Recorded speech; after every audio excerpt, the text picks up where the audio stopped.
नमस्कृत्य नरं चैव नरोत्तमं देवीं सरस्वतीं व्यासं ततो जयमुदीरयेत्। ओम नमो भगवते वासुदेवाय, ओम नमः पितामहाय, ओम नमः प्रजापतिभ्यः, ओम नमः कृष्णद्वैपायनाय, ओम नमः सर्वविघ्नविनायकेभ्यः।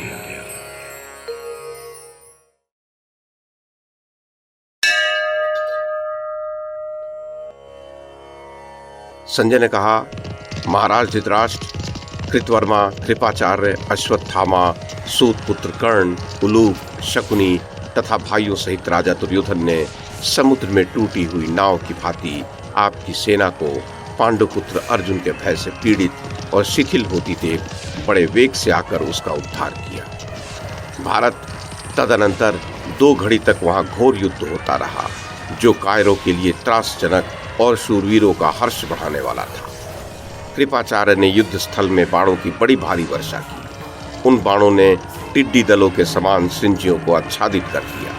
इससे शिखंडी को बड़ा क्रोध हुआ। वह तुरंत ही विप्रवर गौतम गोत्रीय कृपाचार्य पर चढ़ आया और उनके ऊपर सब ओर से बाणों की वर्षा करने लगा।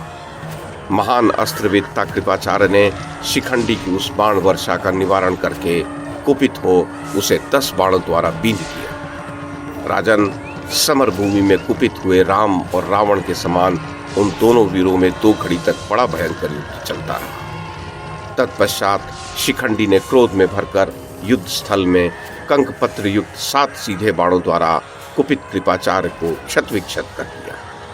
उन तीखे बाणों से अत्यंत आहत हुए महारथी विप्रवर कृपाचार्य ने शिखंडी को अश्वों, सारथी एवं रथ से रहित कर दिया। तब महारथी शिखंडी उस अश्वहीन रथ से कूदकर हाथों में ढाल और खड़ग ले तुरंत ही ब्राह्मण कृपाचार्य की ओर चला। उसे अपने ऊपर सहसा आक्रमण करते देख कृपाचार्य ने झुकी हुई गांठ वाले बाणों द्वारा समरांगण में शिखंडी को ढक दिया। ये अद्भुत सी बात हुई। राजन, रण क्षेत्र में शिखंडी निश्चेष्ट खड़ा हो रहा। ये वहां पत्थर के तैरने के समान हम लोगों ने अद्भुत बात देखी। नृपश्रेष्ठ, शिखंडी को कृपाचार्य के बाणों से आच्छादित हुआ देख महारथी धृष्टद्युम्न तुरंत ही उसका सामना करने के लिए आया। धृष्टद्युम्न को कृपाचार्य के रथ की ओर जाते देख महारथी कृतवर्मा ने वेगपूर्वक उसे रोक दिया।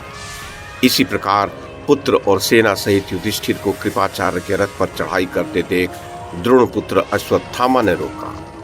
महारथी नकुल और सहदेव भी बड़ी उतावली के साथ चढ़े आ रहे थे। उन्हें आपके पुत्र ने बाण वर्षा से रोक दिया। भारत भीमसेन को तथा करुष, केके और सृंजय योद्धाओं को वैकर्तन कर्ण ने युद्ध में आगे बढ़ने से रोका। मान्यवर शरद्वान के पुत्र कृपाचार्य युद्ध स्थल में मानो वे शिखंडी को तख्त कर डालना चाहते हों, बड़ी उतावली के साथ उसके ऊपर बाण चलाए। उनके चलाए हुए उन सुवर्ण भूषित बाणों को शिखंडी ने बारंबार खड़ग घुमाकर सब ओर से काट डाला। भरतनंदन, तब कृपाचार्य ने अपने बाणों से शिखंडी की 100 चंद्राकार चिन्हों से युक्त ढाल को तुरंत ही छिन्न भिन्न कर डाला।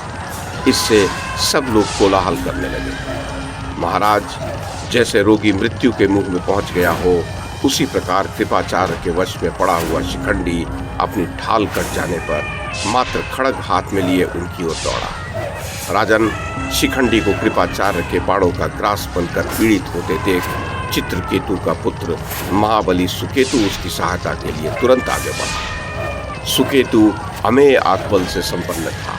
वह युद्ध स्थल में बहुसंख्यक पैने बाणों द्वारा ब्राह्मण कृपाचार्य को आच्छादित करता हुआ उनके रथ के समीप जा पहुंचा। नृपश्रेष्ठ, ब्रह्मचर्य व्रत का पालन करने वाले ब्राह्मण कृपाचार्य को सुकेतु के साथ युद्ध में तत्पर देख शिखंडी तुरंत वहां से भाग निकला। राजन, तदनंतर सुकेतु ने कृपाचार्य को पहले 9 बाणों से बींधकर फिर 73 तीरों से उन्हें आहत कर दिया। आर्य तत्पश्चात बाण सहित उनके धनुष को काट दिया और एक बाण द्वारा उनके सारथी के मर्म स्थानों में गहरी चोट पहुंचाई। इससे कृपाचार्य अत्यंत कुपित हो उठे। उन्होंने दूसरा नूतन सुदृढ़ धनुष लेकर सुकेतु के संपूर्ण मर्म स्थानों में 30 बाणों द्वारा प्रहार किया। इससे सुकेतु का सारा शरीर विह्वल होकर उस उत्तम रथ पर कांपने लगा, मानो भूकंप आने पर कोई वृक्ष अत्यधिक कांपने और झूमने लगा। उसी अवस्था में कृपाचार्य ने एक क्षुरप्र द्वारा सुकेतु के जगमगाते हुए कुंडलों से युक्त पगड़ी और शिरस्त्राण सहित मस्तक को उसकी कांपती हुई काया से काट गिराया। राजन, वह सिर शेन के लाए हुए मांस के टुकड़े के समान पृथ्वी पर गिर पड़ा। उसके पश्चात सुकेतु का धड़ भी धराशायी हो गया। महाराज, सुकेतु के मारे जाने पर उसके अग्रगामी सैनिक भयभीत हो समरांगण में कृपाचार्य को छोड़कर दसों दिशाओं की ओर भाग गए। भारत दूसरी ओर महारथी कृतवर्मा ने समरांगण में धृष्टकेतु को रोककर बड़े हर्ष के साथ कहा, खड़ा रहे, खड़ा रहे। नरेश्वर, जैसे मांस के टुकड़े के लिए दो शेन क्रोधपूर्वक लड़ रहे हों, उसी प्रकार उस रण क्षेत्र में कृतवर्मा और धृष्टद्युम्न का घोर युद्ध होने लगा। धृष्टद्युम्न ने कुपित होकर कृतवर्मा को पीड़ा देते हुए उसकी छाती में 9 बाण मारे। धृष्टद्युम्न का गहरा आघात पाकर कृतवर्मा ने बाणों की वर्षा करके अश्वों और रथ सहित धृष्टद्युम्न को आच्छादित कर दिया। राजन, जैसे जल की धारा गिराने वाले मेघों से आच्छन्न हुए सूर्य का दर्शन नहीं होता, उसी प्रकार कृतवर्मा के बाणों से रथ सहित आच्छादित धृष्टद्युम्न दिखाई देना बंद हो गया। महाराज, यद्यपि धृष्टद्युम्न आहत हो गया था, तब भी अपने स्वर्ण भूषित बाणों द्वारा कृतवर्मा के शर समूह को छिन्न भिन्न करके प्रकाशित होने लगा। तदोपरांत क्रोध में भरे हुए सेनापति धृष्टद्युम्न ने कृतवर्मा के निकट जाकर उसके ऊपर अस्त्र शस्त्रों की भयंकर वर्षा आरंभ कर दी। अपने ऊपर सहसा आती हुई उस भयंकर बाण वर्षा को युद्ध स्थल में कृतवर्मा ने कई सहस्र बाण मारकर रोक दिया। रणभूमि में उस दुर्जय शस्त्र वर्षा को रोकी गई देख धृष्टद्युम्न ने कृतवर्मा पर आक्रमण करके उसे आगे बढ़ने से रोक दिया और उसके सारथी को तीखी धार वाले भल्ल से वेग पूर्वक मारकर यमलोक भेज दिया। मारा गया सारथी रथ से नीचे गिर पड़ा। कृतवर्मा अत्यंत क्रोध में भरकर जलाने को उद्यत हुई अग्नि के समान धृष्टद्युम्न आदि समस्त पांडवों को रोकने लगा।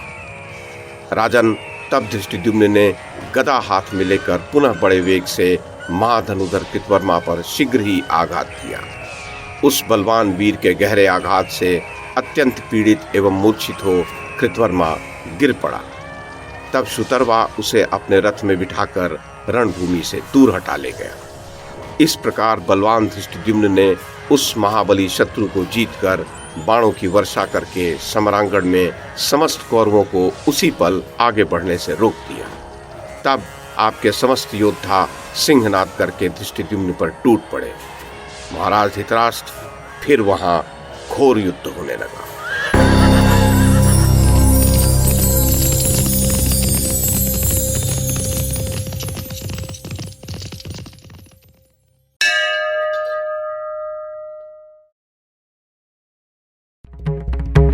YouTube के माध्यम से महाभारत की कथा को एक श्रृंखला के रूप में प्रस्तुत करने का हमारा ये प्रयास यदि आपको सराहनीय लगा हो तो कृपया इस कड़ी को लाइक और शेयर करें, चैनल को सब्सक्राइब करें और बेल आइकन को दबाएं। साथ में अन्य लोगों को भी देखने के लिए प्रेरित करें। धन्यवाद और नमस्कार।